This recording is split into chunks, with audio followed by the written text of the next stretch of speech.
Selamat datang kembali di SMRC TV. Kali ini kita akan kembali merilis hasil survei terbaru SMRC tentang kondisi ekonomi politik dan approval rating presiden.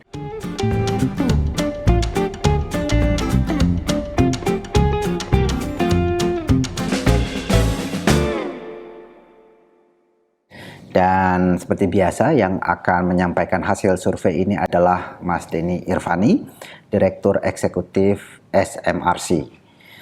Nah, Mas Denny, kita tahu bahwa saya kira ya di akhir tahun lalu, di akhir 2025 atau setelah setahun pemerintahan Prabowo Subianto, masa itu ada beberapa lembaga survei yang mengeluarkan hasil survei tentang approval rating atau kepuasan publik terhadap pemerintahan Presiden Prabowo Subianto, dan ketika itu kita disuguhkan sejumlah data, ya datanya sekitar 70-80% tingkat kepuasan publik terhadap Prabowo Subianto ketika itu. Tetapi setelah setahun pemerintahan itu ada muncul sejumlah peristiwa, Mas Denny ya. Peristiwa besar, sangat besar malah ya, bukan hanya Indonesia tapi di tingkat global, yaitu konflik di Timur Tengah, terutama serangan Amerika Serikat dan Israel ke Iran, yang didahului juga beberapa peristiwa yang melibatkan Indonesia, seperti pembentukan World of Peace untuk membangun kembali Gaza ketika itu yang dipimpin oleh Donald Trump, dan di situ Prabowo Subianto menyatakan Indonesia bergabung dengan World of Peace dan juga sudah sempat mengikuti rapatnya. Bahkan konsekuensi dari bergabungnya Indonesia ke Board of Peace itu adalah ada berita soal Indonesia harus menyerahkan sejumlah dana, bahkan juga berjanji akan mengirimkan ribuan tentara ke sana ya, dan seterusnya. Tapi kemudian Amerika menyerang Iran, dan kita ada studi soal tindakan Amerika dan Israel menyerang Iran itu yang sangat tidak populer di Indonesia.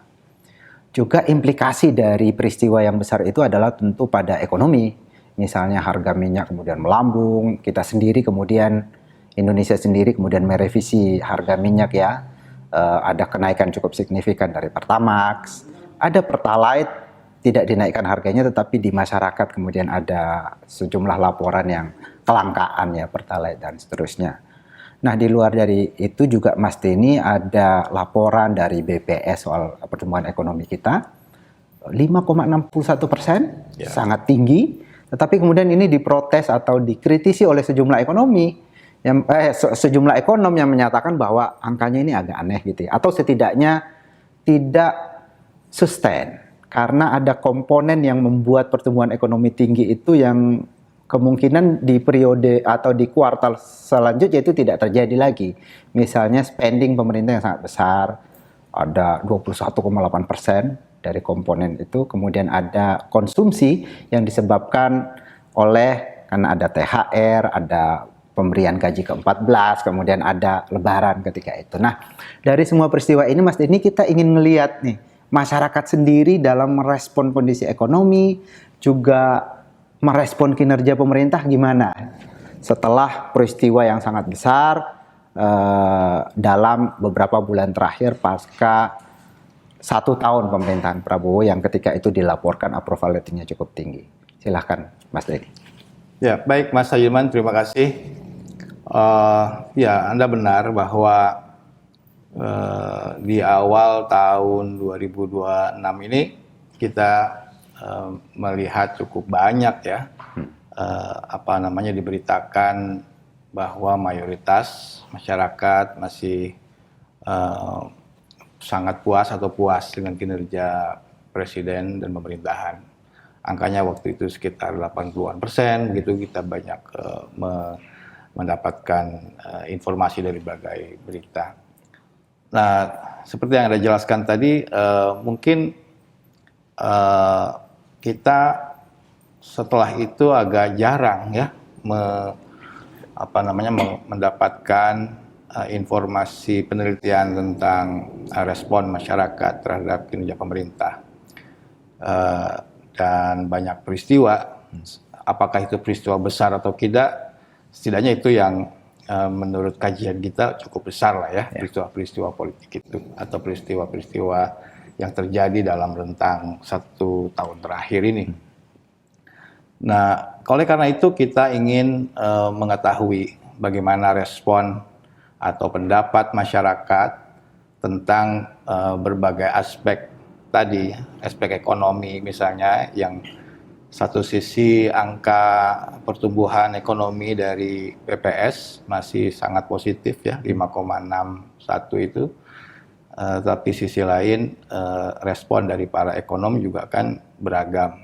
Malah cukup banyak yang menilai ini angkanya mungkin kurang merepresentasikan pertumbuhan ekonomi di tingkat publik misalnya gitu. Nah, oleh karena itu jadi relevan kita melakukan survei untuk melihat bagaimana publik sendiri menilai kondisi ekonomi, kondisi politik, juga termasuk kondisi penegakan hukum, dan yang juga sangat penting adalah bagaimana publik mengevaluasi kinerja pemerintah Presiden Prabowo. Kita terakhir saat ini survei di tanggal 5 sampai 19 Juli 2026. Ini survei yang masih sangat baru ya, sangat baru, yang kita rilis sekarang. Saya jelaskan terlebih dahulu metodologinya, Mas Saidiman. Yep. Populasi survei adalah seluruh warga negara Indonesia yang punya hak pilih dalam pemilu, yaitu yang udah berusia 17 tahun atau lebih, atau sudah menikah ketika survei dilakukan. Dan populasi ini kita bagi menjadi dua kelompok atau disebut juga dengan subpopulasi. Subpopulasi pertama adalah warga negara Indonesia yang punya hak pilih dan punya handphone. Lalu subpopulasi kedua adalah yang tidak punya handphone. Kenapa ini kita buat dua subpopulasi? Karena ini terkait dengan mode survei yang kita terapkan dalam survei ini. Di masing-masing subpopulasi, kemudian dalam survei ini kita memilih sampel secara acak.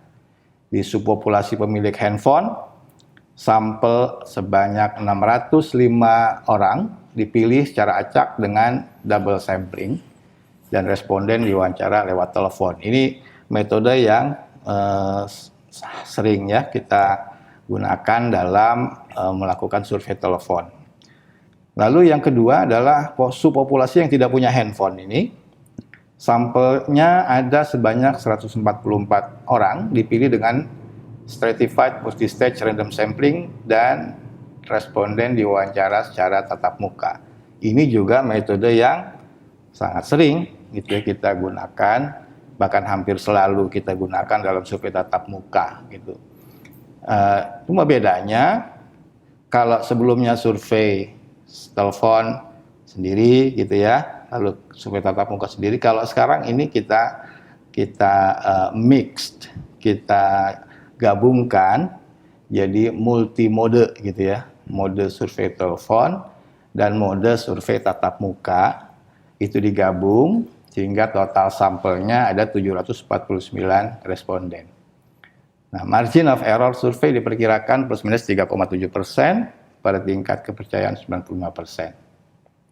Jadi Mas Saidiman, metode multimode semacam ini sebetulnya bukan metode baru gitu ya, di berbagai lembaga penelitian internasional ini banyak diterapkan atau biasa. Tapi mungkin kalau di dalam negeri itu ya, ini mungkin sesuatu yang belum biasa.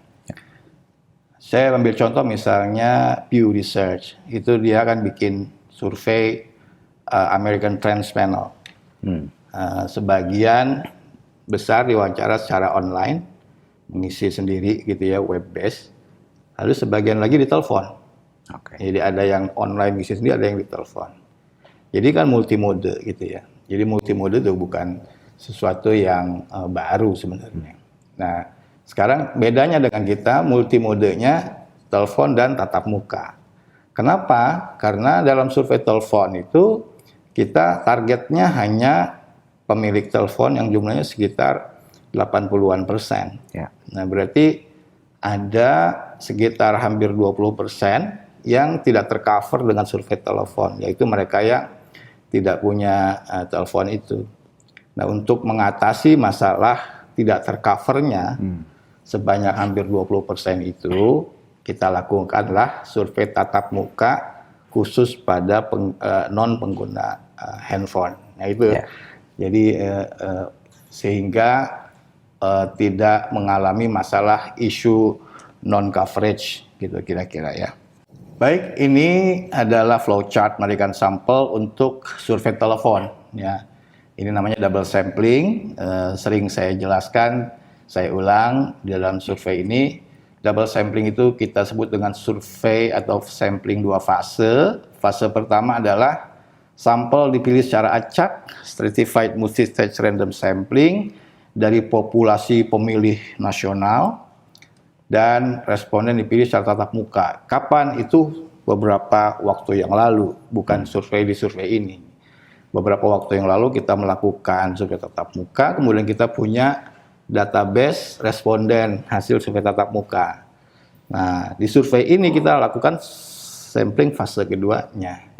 Dari situ kita kemudian merandom sejumlah responden secara acak dari database responden tatap muka, dan kemudian diwawancara secara melalui telepon ya.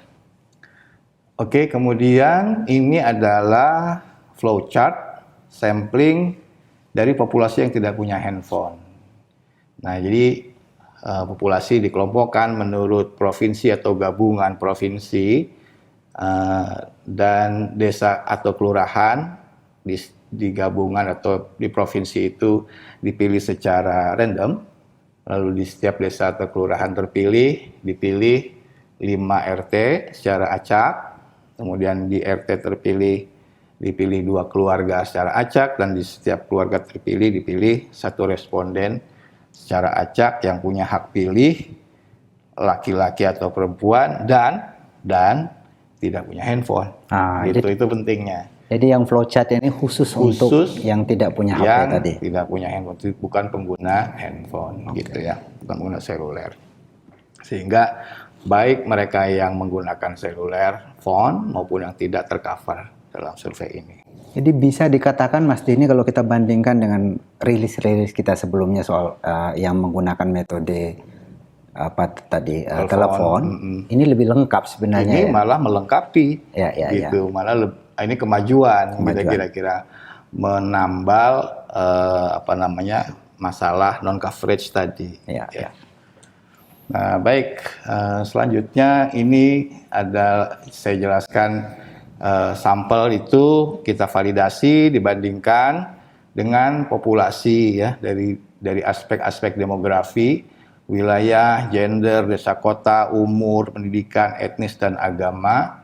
Kita bandingkan proporsionalitas datanya, dan kalau ada perbedaan yang signifikan, kita kemudian melakukan apa yang disebut dengan pembobotan data, sehingga sampel yang dianalisis ini adalah sampel yang sudah dibobot, yang struktur demografinya itu proporsional dengan struktur demografi populasi. Nah, seperti apa struktur demografi sampel yang kita peroleh yang setelah dibobot? Ini saya tunjukkan perbandingannya, Mas Aidiman. Di sini ada tabel perbandingan populasi dan sampel yang dibobot ya. Nah, populasi itu ada pengguna handphone dan non pengguna handphone kan ya. Di setiap provinsi kita punya datanya, berapa proporsinya, kemudian juga total pemilih di setiap provinsi juga kita peroleh informasinya, berapa populasinya. Ini sumbernya dari mana? Dari KPU, itu kita dapat data DPT ya, setiap provinsi proporsinya seperti apa. Kemudian kita lengkapi, kombinasikan dengan data dari BPS, proporsi pengguna dan non pengguna handphone. Itu dari data Susenas BPS ya 2024. Nah, dari sana kemudian kita ambil sampel di setiap provinsi dan di kelompok pengguna dan non pengguna handphone, lalu kita lakukan kalibrasi atau bobot Sehingga terlihat di tabel ini proporsi pengguna maupun non pengguna handphone dan di setiap provinsi cukup proporsional gitu. Oke, selanjutnya ya secara keseluruhan di tingkat populasi ada sekitar 83,4% pengguna handphone. Kalau kita surveinya hanya kepada pengguna handphone, maka ada 16,6% yang tidak tercover. Ya. Tidak tercover. Nah, sekarang kita cover itu dengan survei tatap muka lewat kepada non pengguna handphone ya. Dan sampel proporsinya juga mirip ya, 83,8% pengguna handphone di sampel, 16,2% non pengguna handphone. Jadi proporsional dari sisi itu, juga bukan hanya dari sisi pengguna handphone, tapi juga dari sisi aspek demografi, gender, desa kota, umur, agama, etnis, pendidikan, bisa terlihat sampel yang telah dibobot itu sudah proporsional, kira-kira begitu. Ya. Baik, Mas Saidiman, tadi soal metodologi, kita masuk ke temuan ya. Temuan survei yang paling baru yang dilakukan oleh SMRC. Kita bicara tentang bagaimana publik mengevaluasi kinerja presiden. Pertanyaan dalam survei adalah, secara umum, apakah sejauh ini ibu atau bapak sangat puas, cukup puas, kurang puas, atau tidak puas sama sekali dengan kerja Presiden Prabowo? Nah, dari pertanyaan ini kita kemudian mendapatkan respon. Ya, responden menjawab ada 4,8% yang mengatakan sangat puas, kemudian 46,3% cukup puas, 35% kurang puas, 11,9% tidak puas sama sekali, dan ada 2,1% yang tidak menjawab gitu ya. Nah, ini ada note ya di bawah itu, ada catatan total tampak tidak 100% karena pembulatan. Itu kan suka ada yang suka ngitung juga gitu, kok jumlahnya nggak 100 gitu, lebih 0,1. Ini biasa gitu ya dalam mempresentasikan data proporsi ada pembulatan. Jadi kalau kita sederhanakan ya, supaya lebih mudah dapat insight, maka kita bisa mengatakan ada 51,1% warga yang merasa sangat atau cukup puas dengan kinerja Presiden Prabowo. Ya. Sementara yang merasa kurang atau tidak puas 46,9% dan yang tidak tahu 2,1%. Jadi yang merasa puas dengan yang tidak puas itu mana yang lebih banyak? Sebetulnya kalau kita ingat tadi margin of error survei diperkirakan sekitar 3,7%, kita membutuhkan selisih lebih dari 7,4% untuk menyimpulkan ada kelompok yang lebih besar dibanding kelompok yang lain, gitu. Kalau selisihnya ini sekarang nggak sampai 5% ya, maka kita tidak bisa mengatakan lebih banyak yang merasa puas dibanding yang tidak puas ataupun sebaliknya. Jadi kita bisa yang mungkin lebih bijaksana mengatakan ya cukup imbang lah gitu ya, separuh puas, separuh tidak puas, kira-kira gitu. Jadi terbelah kira-kira. Boleh gitu ya, itu defensible lah ya. Nah, tapi kemudian yang juga ingin kita tunjukkan adalah bagaimana trennya. Ya, tren evaluasi publik terhadap kinerja Presiden Prabowo ini seperti apa. Jadi tadi ya pasca krisis geopolitik Timur Tengah itu kan ada semacam hipotesis tadi ya. Kayaknya banyak peristiwa-peristiwa yang heboh gitu ya, peristiwa politik heboh.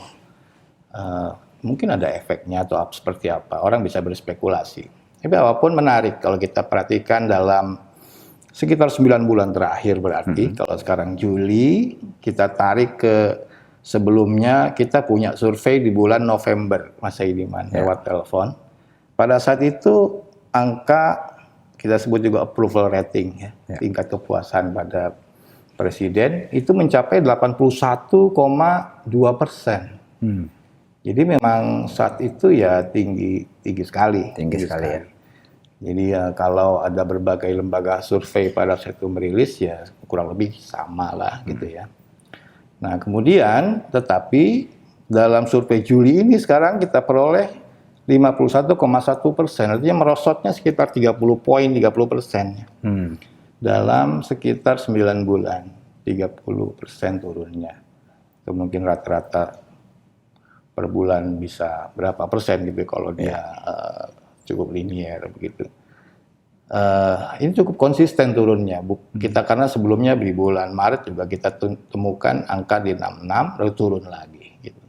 Jadi kalau melihat itu berarti yang merasa sangat atau cukup puas terhadap presiden turun bisa dikatakan cukup tajam. 30%. Ya 30% dalam 9 bulan. Gitu. Yang sisanya bagaimana? Yang tidak puas naik dari 16% ke 46,9%, yang tidak jawab itu relatif stabil. Ini menarik Mas Edi. Iya. Ini kan kalau kita lihat secara angka saja 51,1% berbanding 46,9% itu kadang-kadang maknanya apa? Tapi kalau kita sudah lihat bahwa sebelumnya pernah 81%, angka 51 ini jadi kelihatan kecil sekali nih. Betul. Jadi ada perubahan pada sisi pemilih atau publik gitu pada warga. Mengapa warga berubah? Itu kan jadi pertanyaan selanjutnya.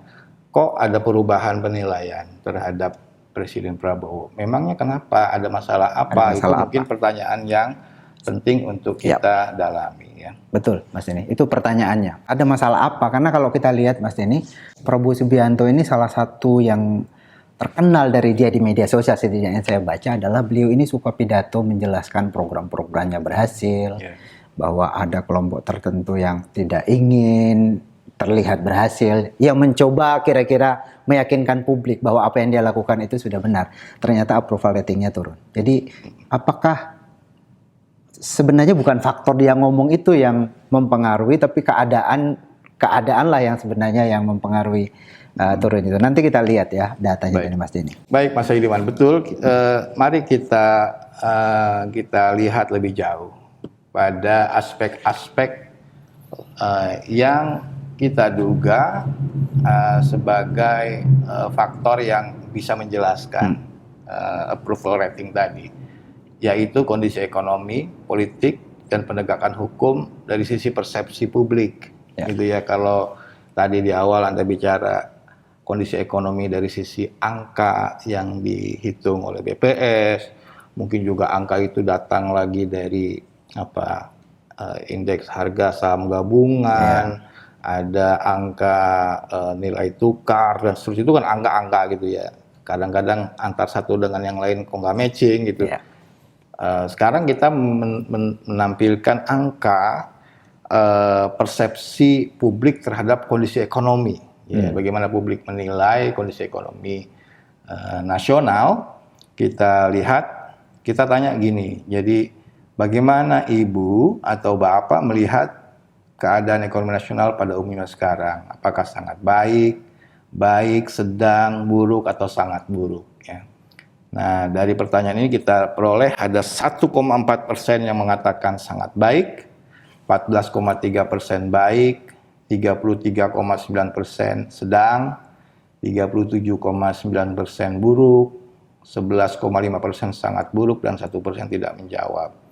Nah, sebagaimana sebelumnya, kita sederhanakan bagaimana menginterpretasikan grafik ini supaya mudah. Yang sangat baik dengan baik kita gabung sehingga kita peroleh 15,7% yang mengatakan baik atau sangat baik.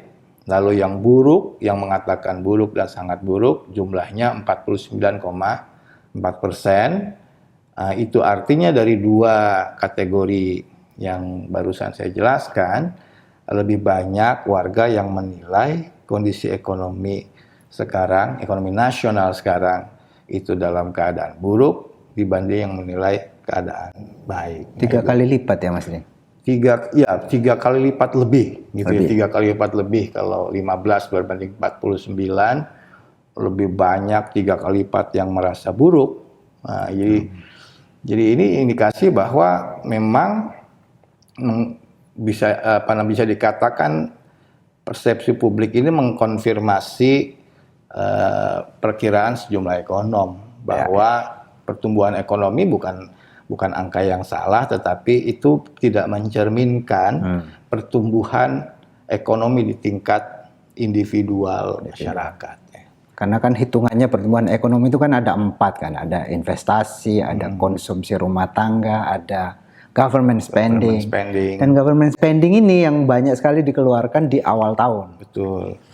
Ya mungkin ada yang berargumen ya spending government kan bisa jadi juga meningkatkan ekonomi masyarakat seperti apa gitu kan, perdebatan yang juga muncul. Yang pasti kita memperoleh data dari masyarakat tentang respon terhadap ekonomi nasional yang relatif buruk ya.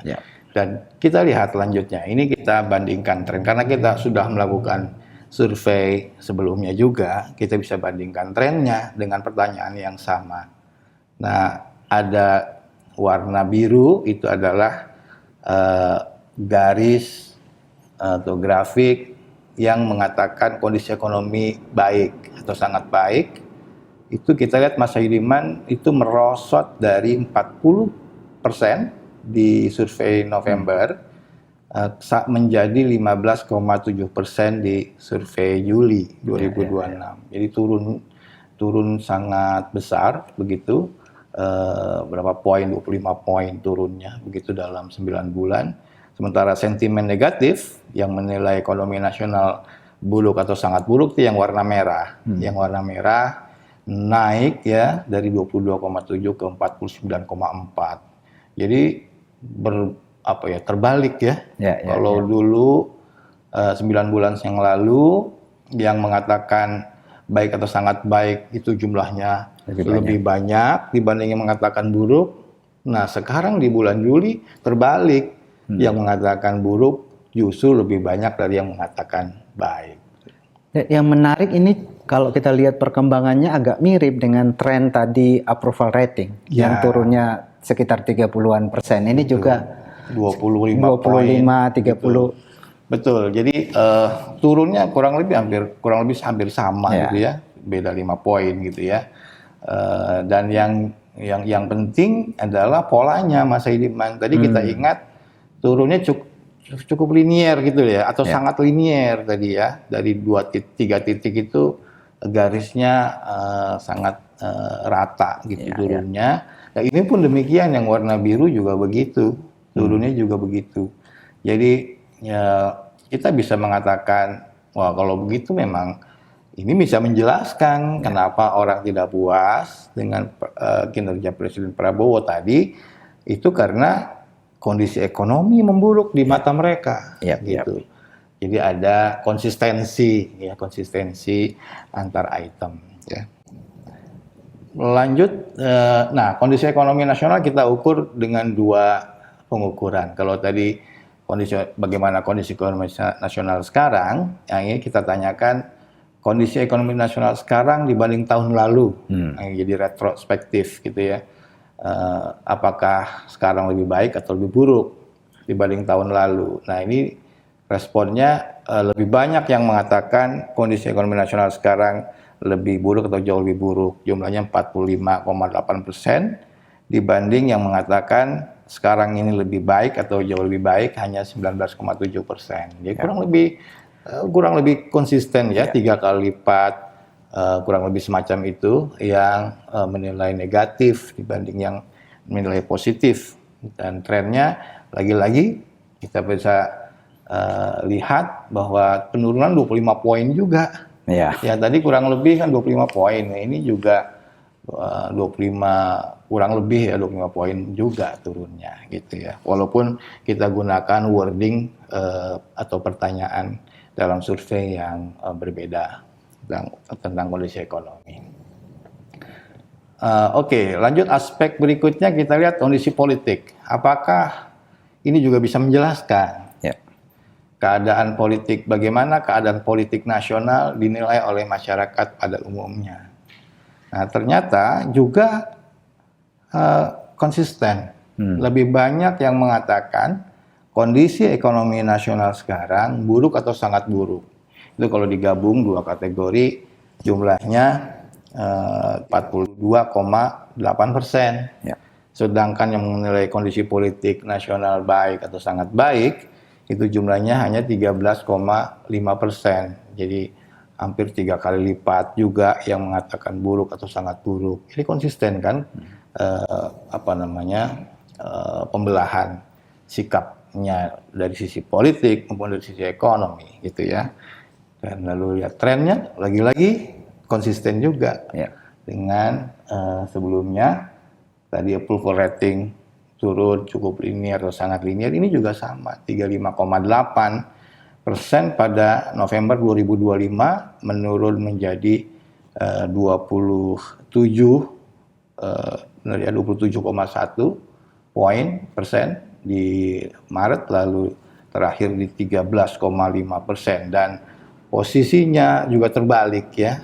November lebih banyak yang mengatakan baik atau positif, sekarang di bulan Juli lebih banyak yang mengatakan kondisi politik nasional negatif. Ya, ini juga kalau kita lihat trennya Mas Denny, dari survei yang November ke Februari itu memang sudah naik itu yang persepsi negatif, tetapi dari Maret ke sekarang itu naiknya semakin kencang. Semakin kencang. Apakah ini bisa dijelaskan misalnya peristiwa-peristiwa di seputar itu, misalnya ada penyerangan terhadap aktivis yang kritis terhadap pemerintah seperti Andri Yunus yang dikira, ya saya kira itu dilakukan bulan Februari ya sekitar itu, kemudian ada respons pemerintah terhadap para akademisi yang kritis seperti Profesor Saiful Mujani, Ferry Amsari bahkan dilaporkan ke polisi itu ya. Ini menyebabkan persepsi publik semakin buruk tentang ekonomi. Apakah kita bisa lihat? Kalau kita lihat urut-urutan waktunya kayaknya bisa menjelaskan ini perubahan yang drastis setelah Maret ke sini, setelah peristiwa-peristiwa itu. Oke, tetapi sebelum kita punya tafsir itu, kita perlu perjelas dulu jarak antar titik ya. November ke Februari akhir atau Maret itu kan jaraknya berarti berapa bulan? Sekitar 5 bulan ya. 5 bulan. Penurunannya cuma sekitar 35,8 ke 27,1 ya, cuma 8 poin. Tetapi dari Maret ke Juli kan cuma 4 bulan, bukan 5 bulan kan? Tapi turunnya lebih besar. Jadi boleh disimpulkan seperti yang Anda katakan tadi. Wah, ini artinya memang ada akselerasi sentimen negatif dalam beberapa bulan terakhir. Semakin buruk lah citra atau persepsi publik ya dari sisi kondisi politik, melihat kondisi politik. Jadi saya kira benar, bisa saja apakah penyebabnya peristiwa-peristiwa itu, ya itu tafsir yang sangat boleh disampaikan. Faktanya itu kita melihat ada akseleratif ya, tingkat naiknya sentimen negatif terhadap kondisi politik. Oke, lanjut kita ke kondisi penegakan hukum. Nah, ini juga sangat penting untuk kita bahas ya, kondisi penegakan hukum. Kita lihat di survei Juli ini ada 26,4% yang mengatakan kondisi penegakan hukum secara nasional baik atau sangat baik. 26%, tidak mayoritas. Tapi kita bandingkan dengan yang mengatakan buruk atau sangat buruk, 30,2%. Sedikit lebih banyak, walaupun mungkin tidak, 37,6% ya, 37,6%. Jadi selisihnya sekitar 11 poin ya. Nah, kalau 11 poin ya signifikan.